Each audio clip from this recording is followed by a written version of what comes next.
പ്രധാന ഡോർ എവിടെ വന്നിരിക്കുന്നു അത് നോക്കിക്കൊണ്ട് നമുക്ക് ആ വീട്ടിൻ്റെ എനർജി മനസ്സിലാക്കാം. പല വീടുകളിലും കൺസൾട്ടിങ് ചെല്ലുമ്പോഴത്തേക്കെന്ന് പറഞ്ഞു കഴിഞ്ഞാൽ മെയിൻ ഡോറ് ദ്രവിച്ച് അല്ലെങ്കിൽ ചെതലെല്ലാം എടുത്ത് അത് ഒരു വല്ലാത്ത കണ്ടീഷനിലായിരിക്കും ആ ഇതിരിക്കുന്നത്. ആ കണ്ടീഷൻ തന്നെയായിരിക്കും ആ വീടിൻ്റെ അവസ്ഥയും, അതിന് യാതൊരു സംശയവുമില്ല. രണ്ട്, അവിടുത്തെ ഒരു എനർജി എന്താണ്, അപ്പോൾ ഏത് തരത്തിലുള്ള എനർജിയാണ് ആ വീട്ടിലേക്ക് എൻട്രി ചെയ്യുന്നത്, എന്ത് സൗഭാഗ്യങ്ങളാണ് അവർക്കുള്ളതെന്ന് അവരുടെ മെയിൻ ഡോർ നോക്കിയിട്ട് നമുക്ക് പറയാനായിട്ട് സാധിക്കും. അതൊരു ഉദാഹരണം ഞാൻ പറഞ്ഞുതരാം. ഇപ്പോൾ നമ്മൾ കിഴക്ക് ദർശനമുള്ള, ഇപ്പോൾ നമുക്ക് ഭൂരിഭാഗം വീടുകളിലും കിഴക്ക് നമുക്കൊരു വലിയ പ്രാധാന്യം കൊടുത്ത ആൾക്കാർ ചെയ്യുന്നുണ്ട്. അതുകൊണ്ടാണ് കിഴക്കിനെ പറ്റി കൂടുതലായിട്ട് പറയുന്നത്. South, north, west, east. ഇത് 2010 പണി കഴിപ്പിച്ചൊരു വീടാണെന്ന് കരുതുക. ഇത് രണ്ട് കണക്കുകൾ ഞാൻ പറയാം. ഇത് 2010 പണി കഴിപ്പിച്ചു. ഇതിൻ്റെ ഡിഗ്രി 75 ഡിഗ്രി. ഈ വീടിനെ സംബന്ധിച്ചിടത്തോളം ഇതിൻ്റെ പ്രധാന ഡോറ് ഈ സെൻട്രൽ ഭാഗം വിട്ടിട്ട് ഇവിടെയാണ് നിൽക്കുന്നു എന്ന് കരുതുക. അങ്ങനെയാണെന്നുണ്ടെങ്കിൽ ഈ വീട് ശരിക്ക് സമ്പത്ത് വരുന്നൊരു വീടാണ്. അങ്ങനെ ഒരു ഫ്ലൈയിങ് സ്റ്റാർ നമ്പറാണ് ഇതിൽ വന്നിരിക്കുന്നത്. അപ്പോൾ രണ്ട് കാര്യങ്ങൾ നമ്മൾ മെയിൻ ഡോറിൽ നിന്ന് മനസ്സിലാക്കി. ഒന്ന്, സെൻട്രലിൽ നിന്ന് വടക്ക് കിഴക്ക് ഭാഗത്തേക്കാണോ ഡോറ് നിൽക്കുന്നത്, അങ്ങനെയാണെങ്കിൽ ഈ ഡോർ എന്താണ്, ഉച്ചത്തിലാണ് നിൽക്കുന്നത്. അപ്പോൾ ഡോറ് വാസ്തുപ്രകാരം നല്ല സ്ഥലത്താണ്. അപ്പോൾ അതിൻ്റെ ഒരു ഗുണം ഇവരുടെ ജീവിതത്തിൽ ഉണ്ടാവും. രണ്ട്, ഇത് എൻ്റെ ഡിഗ്രി നോക്കിയിട്ട് ഇതിൻ്റെ ഫ്ലൈയിങ് സ്റ്റാർ നമ്പർ നല്ല സ്റ്റാർ ആണോ, ഇവിടെയാണെന്നുണ്ടെങ്കിൽ 88 ആണ് നിൽക്കുന്നത്, നല്ല സമ്പത്തിലാണ് ഈ ഡോറ് നിൽക്കുന്നത്. അതൊരു കാര്യം. അടുത്ത ഇത് നോക്കിക്കൊണ്ട് നമുക്ക് ഈ ഒരു കാര്യം മനസ്സിലാക്കാനായിട്ട് സാധിക്കും. ഓക്കെ, ഇനി ഇത് കിഴക്ക് ദർശനമുള്ളൊരു വീട് തന്നെ 2010 തന്നെയാണ് ഇത് പണി കഴിപ്പിച്ചിരിക്കുന്നത്. ഇതിൻ്റെ ദർശനം എന്ന് പറയുന്നത്, ഡിഗ്രി എന്ന് പറയുന്നത് 95 ഡിഗ്രിയിലാണ് ഈ വീട് ഫേസ് ചെയ്യുന്നത്. അങ്ങനെയാണെന്നുണ്ടെങ്കിൽ ഈ വീടിൻ്റെ ഈ പകുതിക്കിപ്പുറത്തോട്ട് ഈ എൻഡിലോട്ട്, അതായത് തെക്ക് കിഴക്ക് ഭാഗത്തോട്ടാണ് മെയിൻ ഡോർ നിൽക്കുന്നതെന്നുണ്ടെങ്കിൽ ഈ വീട് നീച്ചത്തിലാണ് ഇതിൻ്റെ മെയിൻ ഡോർ നിൽക്കുന്നത്, ഒട്ടും കൊള്ളില്ല. അതുപോലെ തന്നെ ഈ വീടിൻ്റെ ഇവിടെ വരുന്ന ഫ്ലൈയിങ് സ്റ്റാർ നമ്പർ എന്ന് പറയുന്നത് 25 എന്ന് പറയുന്ന നമ്പറാണ്. ഈ വീട് വെച്ച കാലം മുതൽ ഇവർക്ക് ടോട്ടൽ ലോസ് ആണ്. ഇതിലത്തെ ഒരുപാട് വീടുകൾ നമ്മൾ കൺസൾട്ട് ചെയ്തിട്ടുണ്ട്. ഇവർ പറയാതെ തന്നെ ആ വീടിൻ്റെ ഫ്ലൈയിങ് സ്റ്റാർ എടുത്തിട്ട് നിങ്ങൾ ഈ വീട് വെച്ച അന്ന് മുതൽ നിങ്ങൾക്ക് ഈ വീട്ടിൽ നഷ്ടമല്ലേ ഉണ്ടായിട്ടുള്ളൂ എന്ന് ചോദിച്ചാൽ അവർ പറയും, അതേ സാർ, ഈ വീട് വെച്ച അന്ന് തൊട്ട് നമുക്കിവിടെ നഷ്ടങ്ങളല്ലാതെ ഒരു കാര്യവും നമ്മുടെ ജീവിതത്തിൽ ഉണ്ടായിട്ടില്ല എന്ന് അവർ പറയും. കാരണം ഇവരുടെ ഈ ഒരു ഒറ്റ ഡോറെ ബേസ് ചെയ്തിട്ടാണ് നമ്മളത് പറയുന്നത്.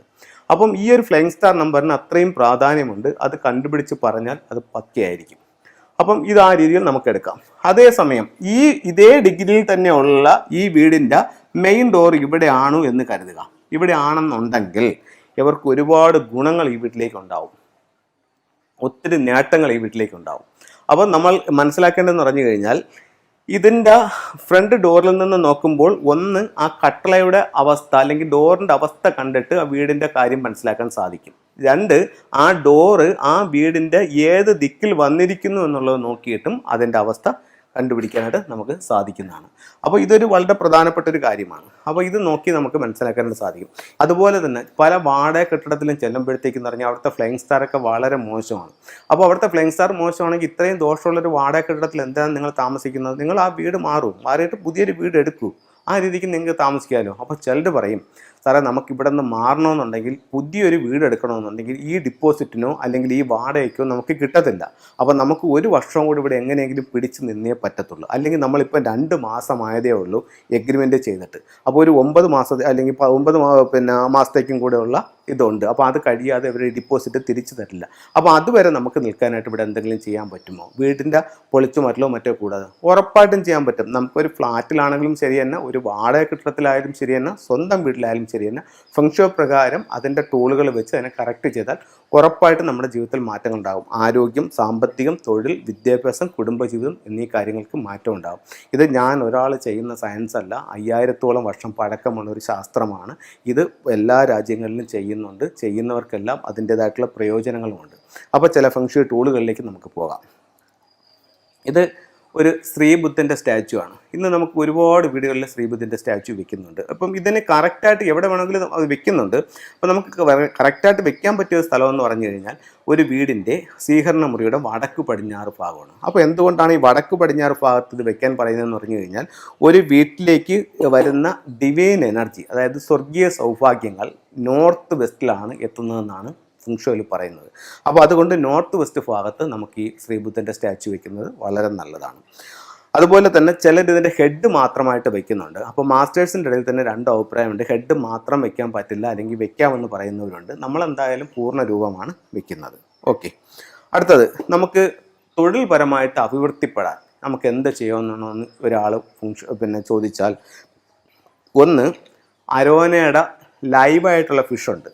അപ്പോൾ അത് വാങ്ങിച്ചിട്ട് നിങ്ങളുടെ വീടിൻ്റെ സ്വീകരണമുറിയുടെ വടക്ക് വശത്ത് ഒരു അക്വേറിയം വെച്ച് അവിടെ അതിനെ വളർത്തുകയാണെന്നുണ്ടെങ്കിൽ ഉറപ്പായിട്ടും നിങ്ങൾക്ക് അത് തൊഴിൽപരമായിട്ട് അഭിവൃദ്ധി തരും.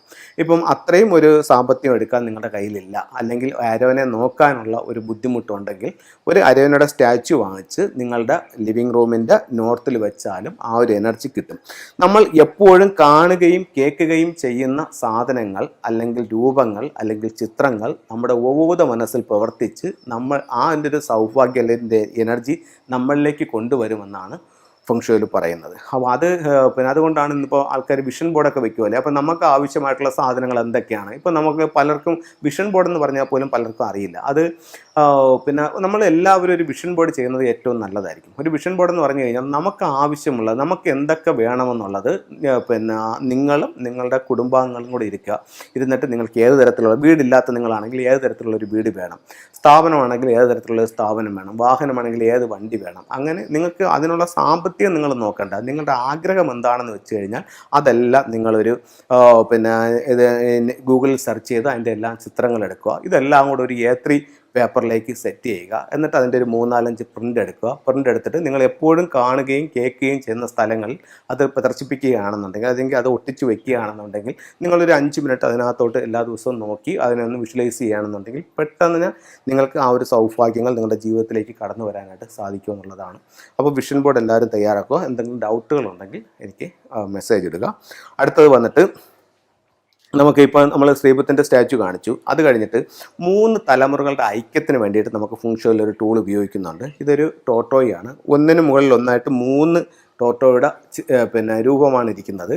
ഇത് നമ്മളുടെ ഇപ്പോൾ ഒരു വീട്ടിൽ അച്ഛൻ്റെ അച്ഛൻ കുട്ടി, അപ്പോൾ 3, ഇപ്പോൾ എൻ്റെ മകൻ, ഞാൻ, എൻ്റെ അച്ഛൻ, അങ്ങനെ 3 തലമുറയായില്ലേ. അപ്പോൾ അങ്ങനെ ആകുമ്പോഴത്തേക്ക് ഇവർ 3, ഇപ്പോൾ എൻ്റെ മകനും എൻ്റെ അച്ഛനുമായിട്ട് നല്ലൊരു പൊരുത്തം വേണമെന്നില്ല, അല്ലെങ്കിൽ ഞാനും മകനുമായിട്ടൊരു പൊരുത്തമില്ല, അങ്ങനെ എന്തെങ്കിലും തങ്ങളുള്ള പൊരുത്തക്കേടുണ്ടെങ്കിൽ അവരുടെ ഐക്യത്തിന് വേണ്ടിയിട്ട് ഇത് നമ്മളുടെ സ്വീകരണ മുറിയുടെ വടക്ക് ഭാഗത്ത് വയ്ക്കുന്നത് 3 തലമുറകളുടെ ഐക്യത്തിന് നല്ലതായിട്ട് ഫെങ്ഷുയിൽ തന്നെ കണക്കാക്കുന്നുണ്ട്. അതുപോലെ തന്നെ ആനുവൽ സ്റ്റാർ എന്ന് പറഞ്ഞിട്ടൊരു ഇതുണ്ട്. അത് നമുക്ക് ഒരു വീടിനെ സംബന്ധിച്ചിടത്തോളം വീട് പണിത കാലം മുതൽ നമുക്ക് ഇതിൻ്റെ ഒരു ഫ്ലൈങ് സ്റ്റാർ നമ്പർ ഉണ്ട്. അതിന് ചില കണക്കുകളുണ്ട്. ആ കണക്കുകൾ എടുത്തിട്ട് ഫ്ലൈങ് സ്റ്റാർ നമ്പർ എടുക്കുമ്പോൾ ഓരോ ദിക്കിലും വരുന്ന നക്ഷത്രങ്ങൾ ഏതാണ്, ആ നക്ഷത്രങ്ങൾ നമ്മളെ എങ്ങനെ സ്വാധീനിക്കുന്നു എന്നുള്ളതെല്ലാം വെച്ചിട്ട് നമുക്ക് ആ ഫ്ലൈങ് സ്റ്റാർ നമ്പർ എടുക്കാം. അപ്പോൾ അതുപോലെ തന്നെ ആനുവൽ സ്റ്റാർ നമ്പർ ഉണ്ട്. ആനുവൽ സ്റ്റാർ എന്ന് പറഞ്ഞാൽ വർഷാവർഷം വരുന്ന നക്ഷത്രങ്ങൾ. ഇപ്പം ഫ്ലൈങ് സ്റ്റാർ നമ്പർ എന്ന് പറഞ്ഞു കഴിഞ്ഞാൽ വീട് വെച്ചപ്പോൾ വന്ന നക്ഷത്രമാണ്, അതൊരിക്കലും ഇനി മാറില്ല. അത് മാറണമെന്നുണ്ടെങ്കിൽ ഈ വീടിൻ്റെ 1/3 ഭാഗം നമ്മൾ പുതുക്കി പണിയുകയാണെങ്കിൽ ആ പണിഞ്ഞ പീരീഡിലേക്ക് ഈ വീട് കൺവെർട്ട് ആവും. അങ്ങനെയാണെങ്കിൽ ഫ്ലൈങ് സ്റ്റാർ നമ്പർ മാറും. അപ്പോൾ നമുക്ക് ആനുവൽ സ്റ്റാർ, അപ്പോൾ ഓരോ വർഷവും വരുന്ന നക്ഷത്രങ്ങൾ, വീടിൻ്റെ ഓരോ ദിക്കിലും 9 നക്ഷത്രങ്ങൾ എല്ലാ വർഷവും കടന്നു വരുന്നുണ്ട്. ഒന്ന് കിഴക്ക് ഭാഗത്തൊരു നക്ഷത്രം വന്നു, തെക്ക് കിഴക്കൊന്ന് വന്നു, അങ്ങനെ 8 ദിക്കിലും ബ്രഹ്മസ്ഥാനത്ത്, അങ്ങനെയാണ് 9 നക്ഷത്രങ്ങൾ വരുന്നത്. അടുത്ത വർഷം ആ നക്ഷത്രം മാറി മറ്റൊരു നക്ഷത്രമാണ് വരുന്നത്. അപ്പോൾ ഈ വരുന്ന നക്ഷത്രങ്ങൾ, നമ്മുടെ പ്രധാന വാതിലിൽ നിൽക്കുന്ന നക്ഷത്രങ്ങൾ നമ്മളെ ഏത് രീതിയിൽ സ്വാധീനിക്കുന്നു, അല്ലെങ്കിൽ ബെഡ്റൂമിൽ നിൽക്കുന്ന നക്ഷത്രങ്ങൾ നമ്മളെ ഏത് രീതിയിൽ സ്വാധീനിക്കുന്നു എന്നുള്ളത് മനസ്സിലാക്കിയിട്ട് മോശം നക്ഷത്രങ്ങളാണെങ്കിൽ അതിൻ്റെ ഒരു ക്യൂർ ചെയ്യുന്നത് നമുക്ക് എപ്പോഴും ഗുണമായിരിക്കും. ഇപ്പോൾ നമ്മളൊരു കൺസൾട്ടിങ്ങിന് പല ആൾക്കാരും വിളിക്കുന്നുണ്ട്. ചിലപ്പോൾ നമ്മൾ ഇതുവരെ കണ്ടില്ലാത്ത വ്യക്തിയായിരിക്കും, ഇതുവരെ കണ്ടില്ലാത്ത സ്ഥലമായിരിക്കും, ഇതുവരെ കണ്ടില്ലാത്ത വീടായിരിക്കും. പക്ഷെ നമ്മൾ ആ വീട്ടിൽ കറക്റ്റ് ചെന്ന് കയറുമ്പോൾ തന്നെ ആ ഭൂമിയിൽ ചവിട്ടുമ്പോൾ തന്നെ അവിടുത്തെ ഒരു എനർജി നമുക്ക് പല വീടുകളിലും അപ്പോഴും തന്നെ മനസ്സിലാക്കാനായിട്ട് സാധിക്കും.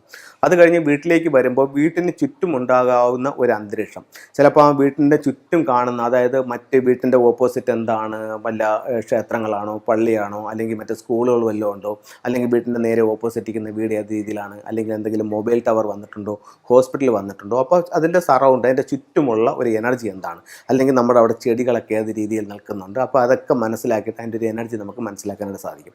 അത് കഴിഞ്ഞ് നമ്മുടെ വീട്ടിൻ്റെ പ്രധാന ഡോറിലേക്ക് എത്തുമ്പോൾ തന്നെ ആ ഡോറ് കണ്ടുകൊണ്ട്, അല്ലെ 2 രീതിക്ക് നമുക്ക് അതിനെ ഇത് ചെയ്യാനായിട്ട് സാധിക്കും. ഒന്നെന്ന് പറഞ്ഞു കഴിഞ്ഞാൽ ഇപ്പോൾ കിഴക്ക് ദർശനമുള്ളൊരു വീടാണ്, ആ വീടിൻ്റെ പ്രധാന ഡോർ എവിടെ വന്നിരിക്കുന്നു അത് നോക്കിക്കൊണ്ട് നമുക്ക് ആ വീട്ടിൻ്റെ എനർജി മനസ്സിലാക്കാം. 2 പറഞ്ഞു കഴിഞ്ഞാൽ ആ ഡോറ്, ഇപ്പം നമ്മൾ പല വീടുകളിലും കൺസൾട്ടിങ് ചെല്ലുമ്പോഴത്തേക്കെന്ന് പറഞ്ഞു കഴിഞ്ഞാൽ മെയിൻ ഡോറ് ദ്രവിച്ച് അല്ലെങ്കിൽ ചെതലെല്ലാം എടുത്ത് അത് ഒരു വല്ലാത്ത കണ്ടീഷനിലായിരിക്കും ആ ഇതിരിക്കുന്നത്. ആ കണ്ടീഷൻ തന്നെയായിരിക്കും ആ വീടിൻ്റെ അവസ്ഥയും, അതിന് യാതൊരു സംശയവുമില്ല.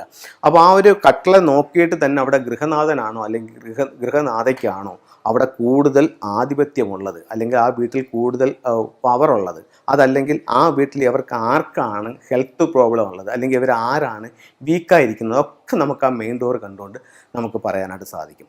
അത് ഒന്ന് ഇത് പറയുന്നതെല്ലാം ആ മെയിൻ ഡോറിൻ്റെ ആ മെയിൻ ഡോറിൻ്റെ ഒരു കണ്ടീഷൻ എന്താണെന്ന് നോക്കിയിട്ടാണ് അത്തരത്തിലുള്ള അവരുടെ ഹെൽത്ത് പ്രോബ്ലങ്ങളും മറ്റുള്ള കാര്യങ്ങളും പറയുന്നത്. രണ്ട്, അവിടുത്തെ ഒരു എനർജി എന്താണ്, അവർ ഏത് തരത്തിലുള്ള എനർജിയാണ് ആ വീട്ടിലേക്ക് എൻട്രി ചെയ്യുന്നത്, എന്ത് സൗഭാഗ്യങ്ങളാണ് അവർക്കുള്ളതെന്ന് അവരുടെ മെയിൻ ഡോർ നോക്കിയിട്ട് നമുക്ക് പറയാനായിട്ട് സാധിക്കും. അതൊരു ഉദാഹരണം ഞാൻ പറഞ്ഞുതരാം.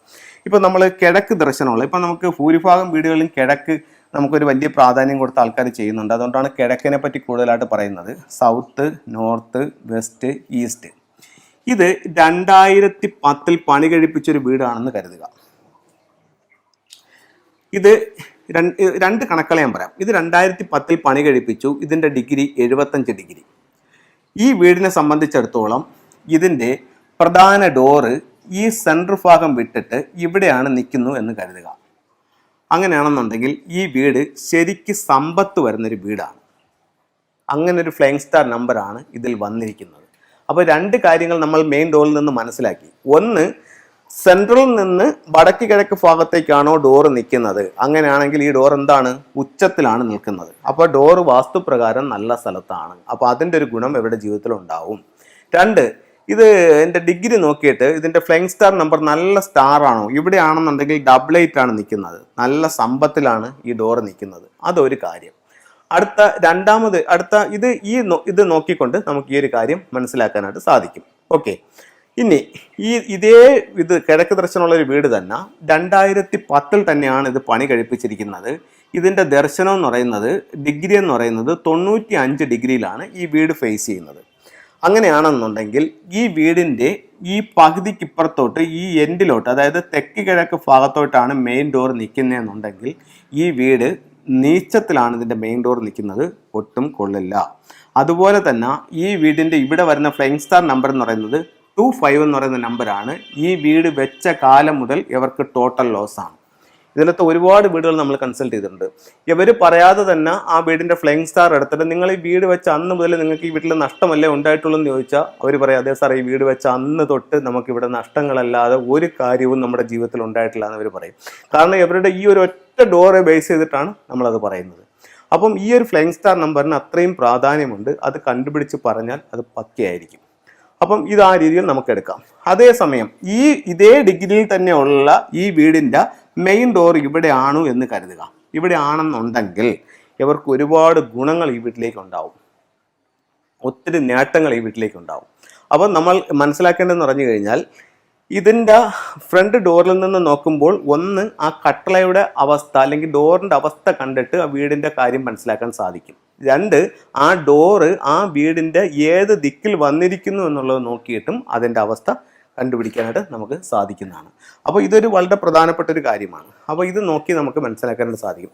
ഇപ്പം നമ്മൾ വെച്ചുപോയി. ഇപ്പോൾ വെച്ച് പോയപ്പോഴത്തേക്കെന്ന് പറഞ്ഞു കഴിഞ്ഞാൽ നമുക്ക് ഇപ്പോൾ ഒരു ഡോറ് മാറ്റി ഇപ്പം പലരും വിചാരിക്കുന്നുണ്ട്, ഇപ്പം ഇവർ വാസ്തു അല്ലെങ്കിൽ ഫംഗ്ഷനിൽ സാർ ഇന്നണക്കൊക്കെ സംസാരിക്കുന്നുണ്ട്, അപ്പോൾ സാറിനെ വിളിച്ചിട്ട് എൻ്റെ വീടൊന്ന് കാണിച്ചാൽ കൊള്ളാമെന്നുണ്ട്. പക്ഷേ എനിക്ക് വീട്ടിൽ എന്തൊക്കെയോ ബുദ്ധിമുട്ട് എനിക്ക് തന്നെ അത് ഫീൽ ചെയ്യുന്നുണ്ട്. അപ്പോൾ നമുക്ക് ചിലപ്പോൾ അവർ ഹസ്ബൻഡും വൈഫും കൂടെ ആലോചിച്ചിട്ട് തന്നെ പറയും. ചിലപ്പം ഇതിൽ ഏതെങ്കിലും ഒരാളായിരിക്കും പ്രോഗ്രാം കാണുന്നത്. അപ്പോൾ ഹസ്ബൻഡ് ആയിരിക്കും പ്രോഗ്രാം കാണുന്നെങ്കിൽ വൈഫിൻ്റെ അടുത്ത് ഇന്നണക്ക് ഒരാൾ കാര്യങ്ങൾ പറയുന്നുണ്ട്, അത് നീ ഇതൊന്ന് കണ്ടു നോക്കിയാൽ, രണ്ടൊന്ന് പ്രോഗ്രാം ഒന്ന് കണ്ടു നോക്കിയാണ്. അപ്പോൾ അവർ ഇത് പറയുന്നത് കൊള്ളാം, നമുക്കെങ്കിൽ ഇന്ന് വിളിച്ച് കാണിക്കാം. അപ്പോൾ ചിലപ്പം വൈഫായിരിക്കും കാണുന്നത്, ഹസ്ബൻഡുമായിട്ട് അത് ഷെയർ ചെയ്യും. അപ്പോൾ അങ്ങനെ ഷെയർ ചെയ്തപ്പോഴത്തേക്ക് നോക്കുമ്പോഴത്തേക്ക് ചിലരുടെ മനസ്സിൽ ഇപ്പം പുള്ളിയെ വിളിച്ച് കാണിച്ചു കഴിഞ്ഞാൽ ഇത് അതിൻ്റെ ഡോറ് ശരിയല്ല, അടുക്കള ശരിയല്ല, അത് മറ്റ് കാര്യങ്ങൾ ശരിയല്ല എന്ന് പറഞ്ഞു കഴിഞ്ഞാൽ ഇപ്പം നമുക്കത് മാറ്റി വെക്കണമെന്നുണ്ടെങ്കിൽ ഒരു ഭീമമായ തുക നമ്മുടെ കയ്യിൽ നിന്ന് ചിലവാകും. അപ്പോൾ നമുക്ക് അതിനുള്ള ഒരു സാമ്പത്തിക സ്ഥിതി ഇപ്പോൾ ഇല്ല, നമുക്കെങ്കിൽ കുറച്ച് കഴിഞ്ഞ് ചെയ്യാം എന്ന് വിചാരിക്കുന്ന ഒരുപാട് ആൾക്കാരുണ്ട്. അങ്ങനെ എൻ്റെ അടുത്ത് പറഞ്ഞിട്ടുള്ളവരുണ്ട്. അപ്പം അങ്ങനെയുള്ളവരടുത്ത് എനിക്ക് പറയാനുള്ളതെന്ന് പറഞ്ഞു കഴിഞ്ഞാൽ, നിങ്ങൾക്ക് രണ്ട് രീതികൾ നിങ്ങളുടെ വാസ്തുദോഷങ്ങൾ മറികടക്കാനായിട്ട് സാധിക്കും. ഒന്ന്, ഇന്ന രീതിയിൽ നിങ്ങൾക്ക് റൂമുകൾ വരണമായിരുന്നു, അല്ലെങ്കിൽ മുറികൾ വരണമായിരുന്നു, അല്ലെങ്കിൽ വാതിൽ വരണമായിരുന്നു, അതൊരു തിയറി ഉണ്ട്. അത് നിങ്ങൾ തെറ്റായി ചെയ്തതുകൊണ്ട് നിങ്ങളുടെ ജീവിതത്തിൽ ഇന്ന ബുദ്ധിമുട്ടുകൾ നിങ്ങൾക്ക് വന്നിട്ടുണ്ട്. നിങ്ങൾക്കിത് എങ്ങനെ കറക്റ്റ് ചെയ്യാമെന്ന് വെച്ച് കഴിഞ്ഞാൽ നിങ്ങളുടെ സാമ്പത്തികം ആവുന്ന സമയത്ത് ഇന്ന രീതിയിൽ നിങ്ങൾക്കിത് മാറ്റിപ്പണിയാം. ഇപ്പം അതുവരെ നിങ്ങൾക്ക് പിടിച്ചു നിൽക്കാനും ഈ ദോഷങ്ങൾ മാറാനും ഇന്ന കാര്യങ്ങൾ പൊളിച്ചു മാറ്റലുകളില്ലാതെ ഇന്ന കാര്യങ്ങൾ നിങ്ങൾ ചെയ്യൂ, ഇന്ന ടൂൾസ് വയ്ക്കൂ, ഉറപ്പായിട്ടും നിങ്ങളുടെ ജീവിതത്തിൽ അഭിവൃദ്ധി ഉണ്ടാവും. അങ്ങനെ നമ്മൾ വാടക കെട്ടിടത്തിൽ താമസിച്ചവർക്ക് പോലും കൺസൾട്ട് ചെയ്ത് പറഞ്ഞു കൊടുത്തിട്ട് അവരൊന്ന് ഒത്തിരി ആൾക്കാർ പുതിയ വീടുകൾ വയ്ക്കുകയും നല്ല സന്തോഷത്തോടെയും സൗഭാഗ്യത്തോടെയും താമസിക്കുകയും ചെയ്യുന്ന ഒരുപാട് ഉദാഹരണങ്ങൾ നമ്മുടെ കയ്യിലുണ്ട്.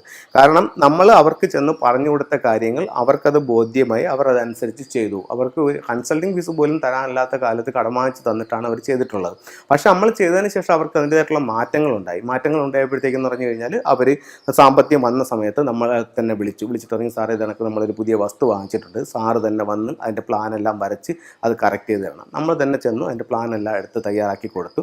അവരവിടെ പുതിയ വീട് വെച്ച് എല്ലാ സൗഭാഗ്യങ്ങളും കൂടി അവിടെ താമസിക്കുന്ന ഒരുപാട് കസ്റ്റമേഴ്സ് നമുക്കിപ്പോഴും തന്നെ ഉണ്ട്. അപ്പം ഇത് കറക്റ്റ് ചെയ്ത് നിങ്ങൾ പോവുക, ഉറപ്പായിട്ട് നേട്ടങ്ങളുണ്ട്. അല്ലാതെ നിങ്ങളുടെ പൈസ ഉണ്ടാകുന്ന കാലം വരെ നോക്കിക്കൊണ്ടിരുന്നിട്ട് ഈ ബുദ്ധിമുട്ടുകൾ മൊത്തം നിങ്ങൾ സഹിക്കേണ്ട കാര്യമില്ല. അതുപോലെ തന്നെ പല വാടക കെട്ടിടത്തിലും ചെല്ലുമ്പോഴത്തേക്കെന്ന് പറഞ്ഞാൽ അവിടുത്തെ ഫ്ലൈങ് സ്റ്റാറൊക്കെ വളരെ മോശമാണ്. അപ്പോൾ അവിടുത്തെ ഫ്ലൈങ് സ്റ്റാർ മോശമാണെങ്കിൽ ഇത്രയും ദോഷമുള്ളൊരു വാടക കെട്ടിടത്തിൽ എന്താണ് നിങ്ങൾ താമസിക്കുന്നത്? നിങ്ങൾ ആ വീട് മാറിയിട്ട് പുതിയൊരു വീട് എടുക്കൂ. ആ രീതിക്ക് നിങ്ങൾക്ക് താമസിക്കാമല്ലോ. അപ്പോൾ ചിലർ പറയും, സാറേ നമുക്കിവിടെ നിന്ന് മാറണമെന്നുണ്ടെങ്കിൽ പുതിയൊരു വീട് എടുക്കണമെന്നുണ്ടെങ്കിൽ ഈ ഡിപ്പോസിറ്റിനോ അല്ലെങ്കിൽ ഈ വാടകയ്ക്കോ നമുക്ക് കിട്ടത്തില്ല. അപ്പോൾ നമുക്ക് ഒരു വർഷം കൂടി ഇവിടെ എങ്ങനെയെങ്കിലും പിടിച്ച് നിന്നേ പറ്റത്തുള്ളൂ. അല്ലെങ്കിൽ നമ്മളിപ്പോൾ 2 മാസമായതേ ഉള്ളൂ എഗ്രിമെൻ്റ് ചെയ്തിട്ട്. അപ്പോൾ ഒരു 9 മാസം അല്ലെങ്കിൽ 9 മാസത്തേക്കും കൂടെയുള്ള ഇതുണ്ട്. അപ്പോൾ അത് കഴിയാതെ ഇവർ ഡിപ്പോസിറ്റ് തിരിച്ചു തരില്ല.